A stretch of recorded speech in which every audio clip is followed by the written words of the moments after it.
He said 50/50ths, so I turned his penthouse into my payback. They tell you the worst kind of betrayal is when the person who should catch you instead kicks the ladder away. I lost my job. I came home raw and quiet, looking for a hand, not a lecture. Instead, he looked up from his laptop, clipped and cool.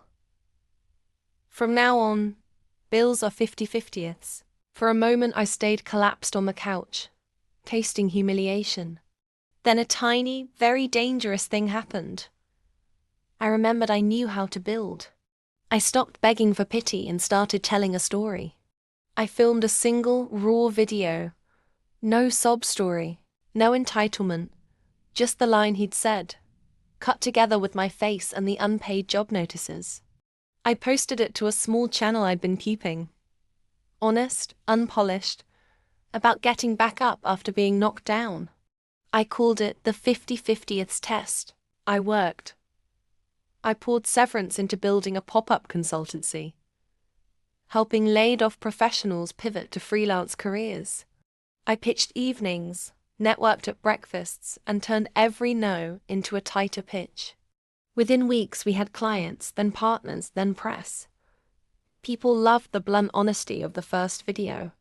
More flocked, donations, a grant. Suddenly it wasn't just me. It was a movement. The growth caught the eye of a venture partner who'd once been in his social circle, someone who knew my husband's name and loved the irony. He offered to fund a permanent HQ, a co-living, co-working space for career restarters, mentorships and microgrants. The only catch? We needed a location with impact and visibility. Guess whose penthouse was both visible and listed under a shell company, because he liked privacy. I negotiated a purchase. Clean, legal, arm's length, using my new company's capital and the investor's money. He signed thinking it was a donor's sale, not realizing the buyer shared my last name. On closing day, I walked into the penthouse wearing a badge that read, Resident Director. The skyline had never looked so delicious. But I didn't leave him out on the street.